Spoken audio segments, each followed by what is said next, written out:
Hello, everyone. Welcome to another episode of Cryptocurrent. Your host here, Richard Carthon. And today I got a guest all the way out in Sweden working on a really cool project with an amazing domain name that I don't know how you got it, but power to you. We have Johan with meme.com.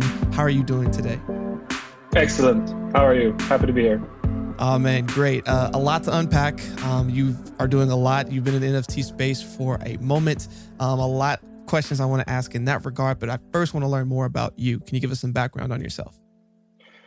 Sure. I started companies since high school. Basically, this is my third startup. I've been in sort of online media, online content since those early days. My most successful company prior to crypto was a publisher and ad tech company that cross-promoted content between websites, basically. So we grew that team from 3 people to over 50 people in around 3 years. So that was a great experience. And then in 2016, I got really into crypto. So initially, we started experimenting in-house with different business models at my last company, where we tried to combine crypto and sort of advertising and attention and so on. But publishers and advertisers didn't want anything to do with crypto, we quickly learned. But then in late 2017, NFTs came along, and then sort of the initial idea behind marble cards were born when you have one NFT for each unique content on the web, each URL on the web. And in we went. Man, that's pretty incredible. I mean, I always love talking with entrepreneurs and just hearing their backgrounds and all the things it sounds like that you previously worked on has kind of propelled you forward to be able to take on the endeavor of meme.com. I first want to just spend some time on, you said you first, I believe, got into crypto roughly around 16, 17. What was that first introduction? Like, how did you first hear about it? And like, what made you say like, wow, I want to go see how I can go create this company utilizing this? I'd heard about Bitcoin way before. I tried to buy it initially, but didn't succeed. But then I heard a podcast in 2016 where they talked about Ethereum and sort of how you could use, this was around when the ERC-20 just came out. Mm-hmm. So how people were using these tokens is effectively giving out future value to the early users and early contributors and so on.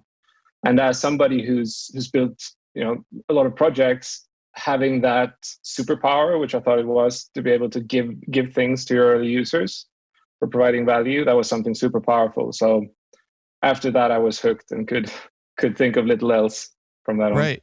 And which, I mean, and it's cool that was that first entry point when you heard about Ethereum and the NFTs, because it went straight into marble.cards, one of the first big NFT projects in the space, kind of ahead of your time, if you will, in preparation for what's going on now.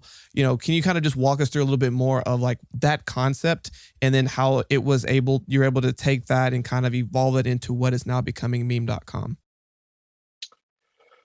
Yes. So Marble is an attempt to give a new way to curate information on the web, basically. So we wanted, one, to have people have a closer attachment to things they share, or things they promote or amplify, and then also use crypto incentives to rank that content. So that is what we have been experimenting around since 2018, basically. Can we build a platform that both gets people attached to content and then also is able to rank those cards around different areas, so we can see what are the best cards and the best URLs at this moment. And we've been fairly successful in doing that. We have over 100,000 NFTs, 110,000 NFTs created up until now. And where people rank cards, we have around 3 million votes or something. So it's a lot of data, a lot of usage so far. But we also felt that potentially there was something missing in terms of how you value the content and the trends. And that's when we initially started thinking about something called hashtag markets, which effectively would be, well, we have the cards, they're NFTs, that would also have some kind of fungible token layer. And then the idea was that anyone can create a hashtag market by specifying the hashtag, and then a bonding curve, a fungible market is basically created where people can buy in and out of this thing based on how they perceive the value of that meme or that trend or whatever it is. Right. And so, down that path we went in late last year. And started conceptualizing it and now landed in what is meme.com. Hopefully will launch in around 1 month, where people will be able to invest in memes, basically. For sure. And you know, I love that context because it provides a lot of background into essentially showing what meme.com is. And for all those who are listening right now, when you go and check out the website, really cool. The immediate thing you're going to see is basically on the website is all of these paintings with these memes that a lot of us know, right? And the meme economy is something that's very real, so much so that you see things like Dogecoin that have taken on a ton of value, and even a lot of these other NFTs, right, where these memes are originally made, but then are used a million times a lot of different ways, but they don't necessarily get the value of the originator who created that first one before it all broke out. It sounds like that y'all are trying to help create that origination so that as it is used more and more over time, that people can get their get their compensation and whatnot. But I'll let you kind of explain a little bit more, but that was kind of my first take at it. No, it's correct. So the creators are obviously important, and we want them to be able to be rewarded on this platform in a number of different ways. There will be fees allocated to the original creator and other things. That said, we're also firmly believers in that for a meme to take shape and become popular, it needs to be remixed thousands and thousands of times and shared by millions of people and so on. And those people should also get something back for pushing something that later becomes a huge thing. So both creators and people who contribute and share and stuff should be able to benefit from this. And if we look at, you mentioned Dogecoin, we think it's a super interesting trend, also with the later meme coins, even though that was kind of like a Wild West thing. But there's a seed of something that I think is very interesting, and that is investing almost as entertainment. I mean, we see it with stocks like GameStop and AMC and stuff Right. as well, where we think that potentially there will be people will be drawn to a platform that can provide both entertainment and investing as a sort of combination. So that is something we will dig deeper into and try to unpack.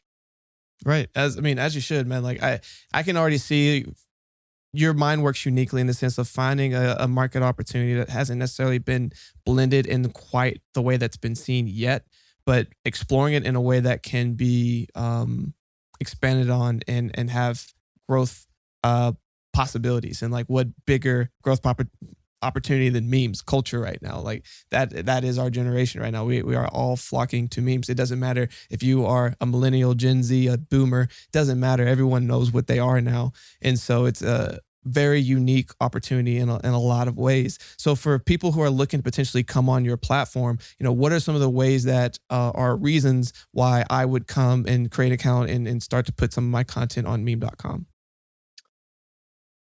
I think there are a few different user types. One is obviously if you believe in the concept of a meme market and that memes can have this type of value and speculative value, then as a speculator, you come in and pick your best memes. I think these are going to be around for a long time. I put some money into this and hope that my prediction will turn out to be true. As a content creator, so the fees in the different markets and from the platform, they are allocated to the people who can produce the best content for each market. So all fees from the MEPE market, for example, goes in part to a pool where that will be allocated to the best content created by that community. And then the coin holders vote on which should become an NFT, which is sent out to the holders, and then the creator is rewarded. So I think if you like memes, if you love memes, if you're good at creating them and you want to experiment with this thing that we're building, then you should totally get on here and start creating some awesome memes and submitting them. No doubt. And something else I actually want to bring up that I originally didn't think of, but makes a ton of sense. And even some of my friends I know who don't come up with the original meme, but will reframe it. And then that one takes off. Can you kind of talk through how that kind of system works? Because I already know there's plenty of people who can go and see something hilarious and then put their own twist on it. And it's even more hilarious, if you will. So can you kind of just talk through how that work track kind of goes? Yeah. So at the top, you have the original meme. So it's Pepe, for example. That is the fungible market.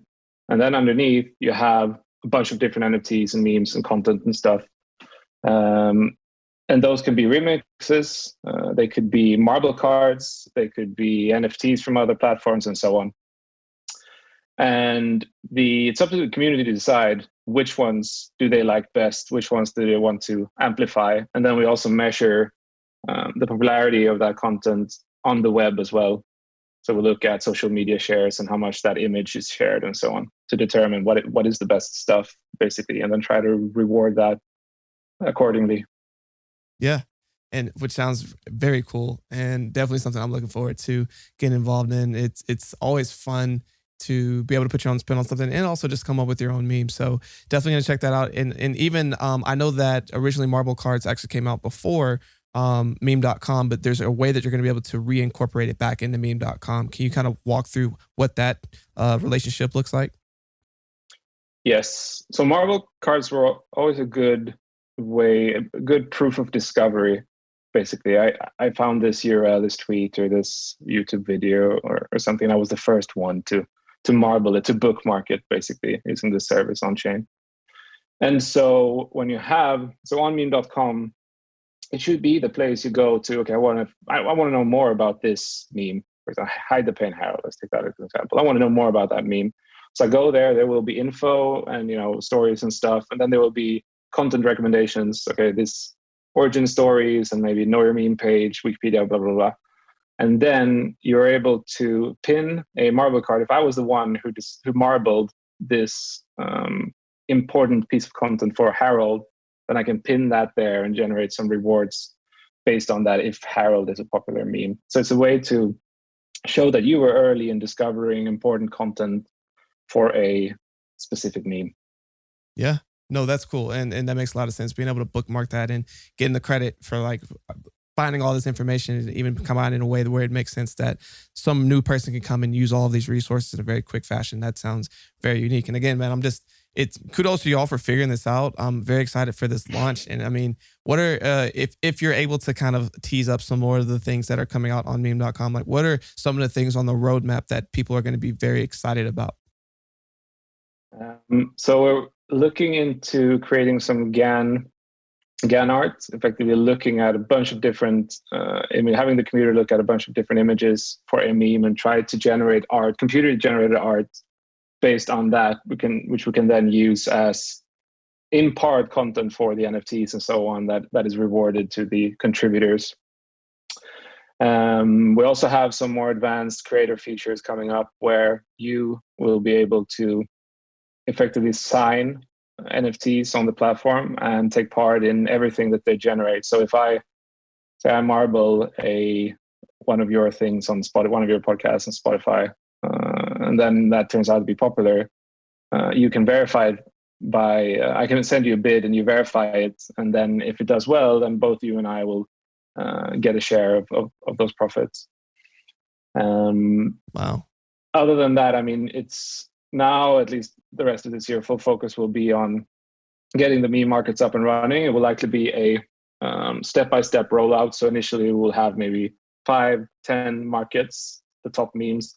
And then next test will be 10 more. And then we open up so anybody can create any market after that. So it'll be like step-by-step to see how things work out, basically. Yeah, and that's super incredible. If someone is interested in being one of those first markets, is there a way that they can either sign up for this or find ways to get involved? They should join our Discord and just hang out and ask questions and show interest. We have a very tight community there who all help out. It's amazing to see we're now at least 20, if not more, people from the community who are actively contributing in different ways.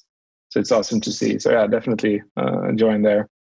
Awesome. Well, for everyone that's interested in that, make sure you go check that out. Also, make sure you're going and checking out meme.com. And everything that is going on in this incredible space. NFTs are here to stay. They're not going anywhere. I don't think meme culture is going anywhere anytime soon. And what better way to like get involved at this early stage of the future of where this is headed than right now. So definitely everyone listening, make sure you take a moment and go and check that out. But Johan, I have a couple other questions I definitely want to talk about. You being in the space as long as you have a pretty good perspective on the various ways that crypto markets go up and down, and also understanding where we are headed into the future. Like I think we're past the proof of concept phase of whether this is going to be here and go away or if this is here to stay. I think it's safe to say it's here to stay, and it's just we're building to where we're trying to get to. What are some things that are on your mind or that are on your horizon that has your attention right now that you think other people should be paying attention to? So whether it's the NFT space, DeFi, anything in the greater crypto blockchain space, like what are some things that have your attention right now? Good question. I think in general for NFTs, we're seeing like kind of a small bear market. Maybe it will be deeper, maybe it won't. Hard to say. I personally think some of the later NFTs that came out were kind of uninspiring. So likely that will be filtered out a bit. I'm really excited about things like programmable art, for example, like async. That is something I'm very fascinated in. But probably most of all is virtual worlds. There are some very interesting things coming up, both in terms of like land, but also how you interoperate with items and so on. There's one project called, let's see what it's called. I won't remember now. One of the virtual worlds that's kind of undercover still, but that's something I'm very excited about. On the DeFi side, it's very hard to say. I like the lending platforms that I feel is a very clear use case. I use them. Other than that, it's very much a casino at this stage, where some very cool things will come out of it. So yeah, overall, very excited about everything that's going on. It's incredible to see. No doubt. And I think so with the NFT space, where a lot of projects, people with influence just came and made a thing with nothing really long term to show the real value there. And I think where the uniqueness is where things can kind of be sustained and have value a lot, over time. Some of the biggest NFTs that I've seen up to this point were people who made memes that other people didn't necessarily know about and said, like, this is literally the original. How would you like to do with this? And they all did very well. So again, that's why I think you have something very powerful here.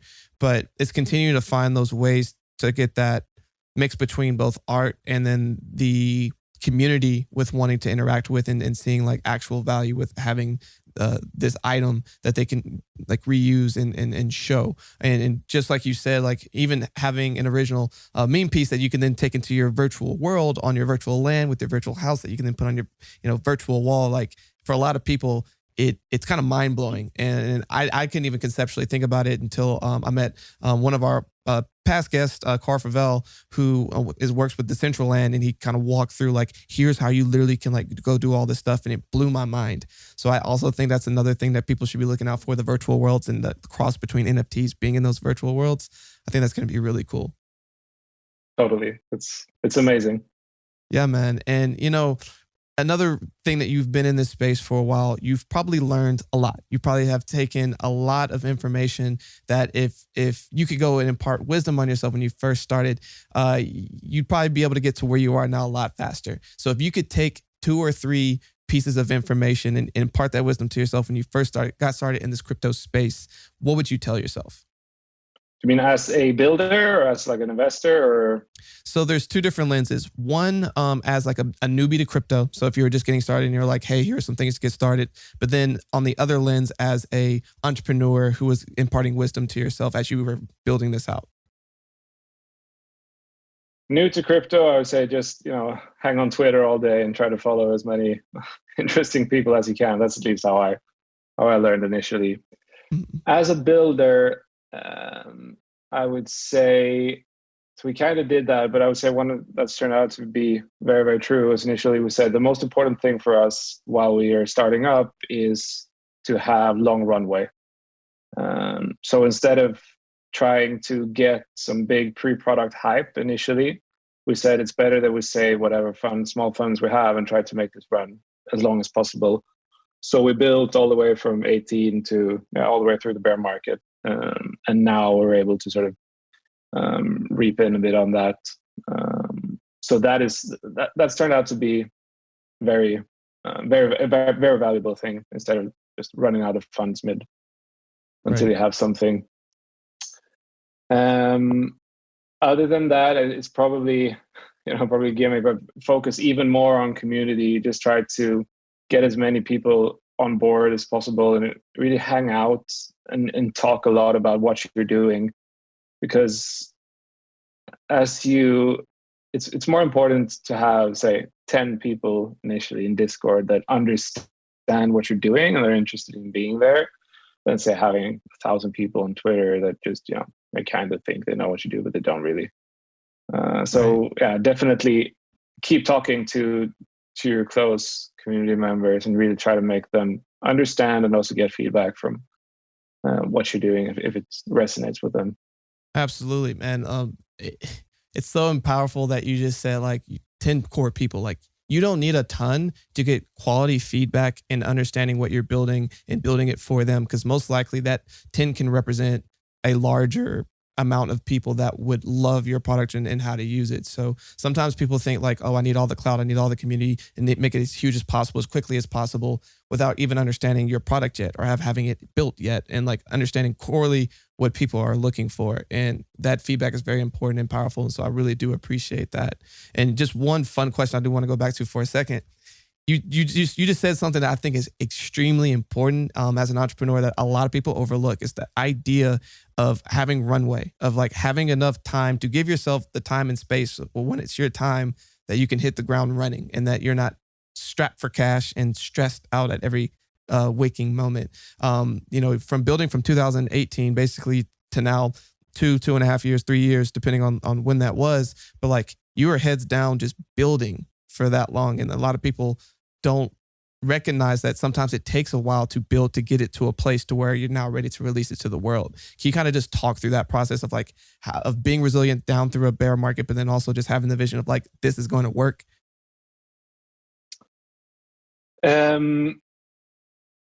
Like I said, again, you have an initial idea, you try to get a proof of concept out as soon as possible.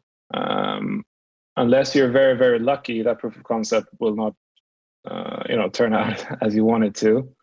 But there is probably something that is good there if you have a good idea.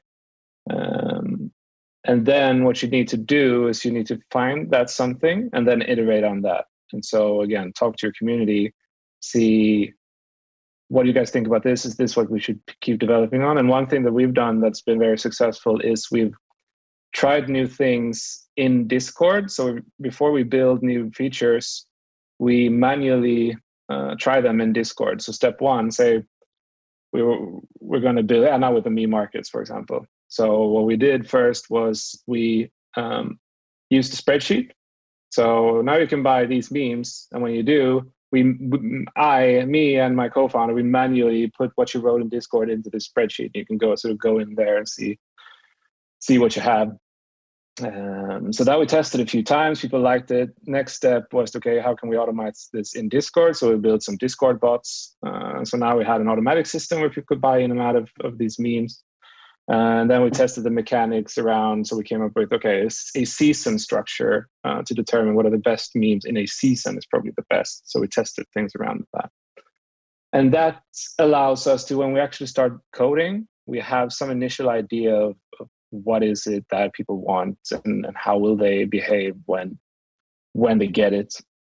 So that we've done. We did it with meme markets. We did it with this content curation thing we call the arena.